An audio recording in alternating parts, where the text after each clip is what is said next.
feet from the bottom of the well. The gas company has said our well is broken. I actually just heard about a gas forum meeting at Penn State where some well expert was talking about, no, it was a gas drilling expert, I guess, that was saying that we have the equivalent of Wheaties in our well, the cereal. And what does that mean, do you think? I can't understand the I comparison. think he was saying nutritionally it's the same as Wheaties in our well, and I said it's probably more like Rice Krispies because when I had a video camera that and she actually put it on YouTube. I have videos of her wells, and it has it bubbling. You can see that It's I like a put the full camera on inside, and it's boiling and bubbling. And before they put the stack on it, and then also it's spritzing. We have videos of it coming out from all the pressure spritzing out. Did you offer any of the gas people a drink of water? No, they never drink it, but yeah, we do offer periodically. But I don't think we talk offer- to them too much anymore. We have a lawyer, so the lawyers talk amongst themselves. We don't talk to the gas company much anymore. So we try to avoid that. There are ways of testing to differentiate between surface methane and Yes, they are. They have done a bunch of isotopic testing, but Right. our contention at this point is whether it's biogenic or thermogenic. It Right. has moved. Right, and Why they is it caused it. moving to this Yeah. kind of degree? Yeah. And what is causing the movement? So that's what the DEP is looking at. At this point, they don't even say it has to be thermogenic. If it has moved and this is happening besides the metals moving with it and the radioactivity, then they feel there is responsibility by the gas companies. They have just found Cabot responsible for another group of homes in the southeast part of our county, Lenox, Pennsylvania, for also gas migration and contamination from a well there. And that's their second area that they've been found responsible for. And so they will also now see if they're going to make WPX responsible for this group of homes because something made it move. And we didn't have any earthquakes, so something's happening here. And then across the road there, they have high levels of arsenic in their water. It's above the MCL, which is above the allowable limits. They serve food. They claim they're using bottled water. I went in there to question them and ask them about it, and it's posted on the wall. If you go inside there, the DEP has the results posted on the wall. Why are they letting a store continue to be open? That to me, I'm questioning that. We're making all kinds of phone calls. Why would you allow food to be served when you have high arsenic and you claim you're using bottled water? How do I know? But why as a business? We have a number of restaurants that have been affected. They're still allowed to be opened. And I've never seen that before. I don't know, do we live in India now? What country are we in? I can't even tell it's United States anymore. This is the first time in my life that things like this is happening and they allow businesses to continue. We have dairy farms with rashes on the people's bodies, rashes on the cows. They're continuing to milk. The milk is going into the foods chain.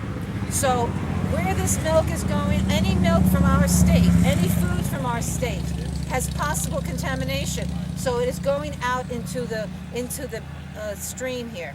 Why is this being allowed? So we have to keep making phone calls. Why should we, the citizens, have to make phone calls? But we do. We have to put pressure on them. We have to tell the media, get them embarrassed so that they will do something. Now we're pushing about the restaurants. We're pushing about the dairy farms, which are being allowed to continue despite what we are seeing and what's happening to their water. Their water changes. The families have stomach problems, rashes on their bodies, and they still milk. And there's drilled wells on school property also. Right, we have that too. That's troubling to me. That is troubling, and pipelines put in near the schools. So that's all troubling, and unless you make a stink about it, it's business as usual. They are being preferred and promoted and supported in this state, carte blanche, no matter what they do. I said to the DEP, what will it take for you to shut down a company? They couldn't answer me. How many violations will it take?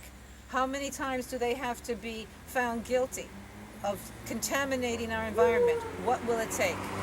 No answer. They're getting fined for the violations. They're not getting fined for most of the violations, right? I haven't been able to find fines. I have to ask them, what kind of fines are you giving these people? You have all these notice of violations and you say they're responsible for it. Where are the fines? Even that is difficult to get an answer, and it's not always happening. The fines have to hurt. They have to hurt. Oh, they don't hurt that much. They won't hurt that much. That won't. No, but they have We to. have over 8,000 in our state alone. Over 8,000 violations for this type of drilling. 74 operators, over 8,000 violations. And the fines come out to, I'm trying to remember, I got it with me, maybe like over $1 million, a little over $1 million. I mean, that's like nothing. I just read recently that they Couple of million. imposed an impact fee. Yes. Is this somehow going to affect how the violations are levied? Or? No, that's just a fee to, it's almost like a tax. So that they get some extra money. Our county will be getting about $3 million from, that's a water tankers as they go by. Waving at us. They're waving. We're getting about $3 million for our county for this latest impact fee, which is also retroactive for the past few years. So we'll see what we can do with that. What do you do with that? What are we going to do with that? Well, hopefully they get as much money as they can because they don't have to clean up the mess. And I don't know if it can be cleaned up, but they can try. And at this point, all our budgets, the whole state is still hurting for money. Our local governments are hurting for money. Even the school district where they have the gas wells, they got maybe, let's say 90,000, about 90,000 a year. They're hurting for money. They have to raise the school tax. They have to let go of personnel. So it's not a question of money. The thing is, what is our water worth? What is our air worth to you? Does it have a price? For me, it is priceless. Did you say that was a water truck that just went by? Yeah, that's Yeah. a water truck that goes. Where do they get the water? They get the water from the Susquehanna River. They're permitted by the SRBC, Susquehanna River Basin Commission. So we have a water withdrawal center at the river, maybe about 10 minutes from here in Halstead. We definitely would like to see that. If you'd like to see that, and you can see the pumps and the hoses and all the tankers, the blue tankers that hold the water. And I just recently went there with another crew, and they were taking movies. We went on the site itself, and then you could also see it from across the river, because they told us when we went on the site, this is private property. It's leased by Cabot, and they asked us to leave, so we took a bunch of pictures and then we left. But they withdraw from the river, they withdraw from creeks, and they come in from municipal water treatment plants, like from Tunkhannock, which is about 45 minutes to an hour away. So let's say about an hour away from different towns, they bring in water. So it's coming from all different directions. And then where does it go?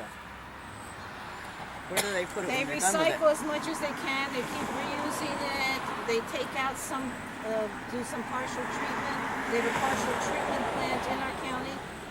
And then they add more chemicals and water, and they can reuse as much as they can. Then they go to whatever is left, injection wells in western Pennsylvania and Ohio. And who knows what else? I mean, it's very hard to track, very hard to get answers. If you ask a company, very difficult to get an answer. So do they have a closed system? They have a closed system, I Okay, would but say, they at this have point. to truck out some of the stuff that they take out. Yes, they have for to truck out. We have disposition. brine tanks on every single gas site. One brine tank at least per well. And they have to empty them out at least once a week, and they're taking them somewhere. Either they're reusing them in the system, or it's being put into injection wells. So yes, there's all kinds of liquid, all kinds of waste besides drilling mud, drill cuttings. That's always a nice one too that they have. They have truckloads coming out of the sites with drill cuttings, and they have to dry them out, and then they bring them to landfills. So they were bringing them to New Jersey for a while. When I went and I would ask them, finally I asked also drivers and workers questions, because sometimes I get an answer. And they said, oh yeah, we're going to New Jersey, they told me last year. And I said, oh weird, because I have family in New Jersey. And they mentioned the site. And I said, oh, that's right near my family, Edison, New Jersey, the landfill. Wow. Edison. So Edison, right? And they mentioned the landfill. So I called up the one of the senators right away, wrote to the Sierra Club, and I said, just want to let you know, our waste, Pennsylvania, possible radioactive waste, is going to New Jersey. Do you want this? New Jersey is kind of polluted already. Do you want more? Do you want our waste? They got right on top of it. It's no longer going to New Jersey. Where is it going though? To Pennsylvania. We have a bunch of landfills.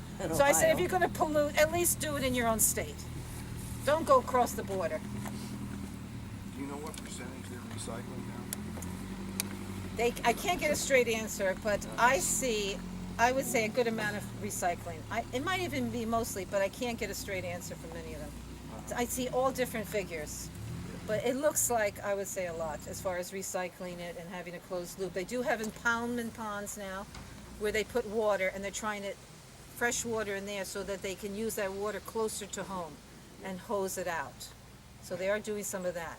Of course, when you recycle, you're concentrating the Well, that's another question, right? How concentrated is it, and what are we doing with that? Right, but when it comes up the second time or the third time, Right. We also have bubbling now. There's a creek behind here. We're full of water, you know, in this state, as I'm sure New York is. yeah. We have Snake Creek right there, and we have Silver Creek that comes out of that park that we met at. Snake Creek now, the fishermen who fish there every year alerted us, bubbling is coming up. Several spots of bubbling, and it's all methane, and we had DEP go in there and they verified it. Methane is coming up in several spots, and you'll see the bubbles start from the bottom, and we have videos of this too, and it goes all the way up like a stream to the top, and then it stops, and then it continues. One stream after another, there's maybe a minute in between. So now we have bubbling in the creeks, but nobody's really alarmed except for a handful of us. You know, this is all part of doing business. Whatever now you thought was normal, you have a new normal. Get used to it. Like a worker said to me, listen, in 5 years, you'll get used to it. You know, you'll get used to all these changes. And he's basically right. I think most of the people are getting used to it. The air changes. You got fire in the sky. You got all this traffic. You got smells. The air changes. The water changes. The creeks change. You get used to it. Your life expectancy is going to change. But the fish die, whatever happens. But the thing is, you know, how many of us want to get used to it? There's a number of us who are now putting our houses on the market. My children have had it. I have 3 adult children, 2 grandchildren. They want to move. We have friends right now that are looking in North Carolina. We have friends that have moved to New York, and they're hoping New York will hold the border tight, that it won't happen over there. So you are having gas refugees. Those of us who can move will be moving and are considering it. Double check North Carolina because they might frack over there. I heard North Carolina, And but we're looking in the western, southwestern corner near the Blue Ridge Mountains, and supposedly that's off the shale. So we're hoping to be able to get away from it and not see it anymore at some point. But at this point, I'm still a witness. Who's gonna buy your homes? Well, I don't know. Somebody will buy, because there's also people who don't believe it and they think it's okay. But the homes are sitting for a long time, unless you have acreage. If you have a good amount of acreage, we have investors who are buying, who are hoping for royalties and that they can make a killing with the royalties, with the gas wells near there. So we have people coming in. They don't even look at the house. They say, you have 30 acres. We're giving 8,000 to 10,000 an acre. A little bit extra for your buildings, we want it. And so then they buy it and that's it. But even that's slowing down because the price of gas has crashed. Yeah. Our So what activity kind of has slowed down. royalties are they seeing here? Well, I was just visiting farmers. They called me about their water changes 2 weeks ago in the southern part of the county, Springville, which is next to Dimmock, and I went to visit them, and they were complaining. They said, you know, we're only seeing $30 an acre. I said, well, that's pretty low, and they said, yeah. And they're taking production costs out. 26% they figured production costs. So they ended up with $30 an acre, and it's like dairy farms, you know, with a couple of hundred acres. I said, well, what can I tell you? There's something about post-production costs that we taken out too. There was some Post-production costs, yeah, they're doing production costs of some kind. I don't know, they have all kinds of names for them. yeah, that Pre-production, Pennsylvania boards post-production. had okayed the industry to actually curb Right, post-production. now they Take can to do that, because the $100,000 industry is hurting. The industry can't make enough money unless it's at least $5 per 1,000 cubic feet. Each well costs between 5 to 8 million. So they need to recover their costs at $5, but it has to be above that to make a profit. Right now you're at $2 and something. So they are hurting. So most of them, I just spoke to an industry person last week, And he said most of their wells, their rigs are going to western Pennsylvania, where they have wetter gas. We are drier here. So they're so desperate that they're looking for every nickel they can get. So they're going for wetter gas, and this way they can have methane, besides methane, propane, and ethane. And they take that out and they sell that. So that shows you how desperate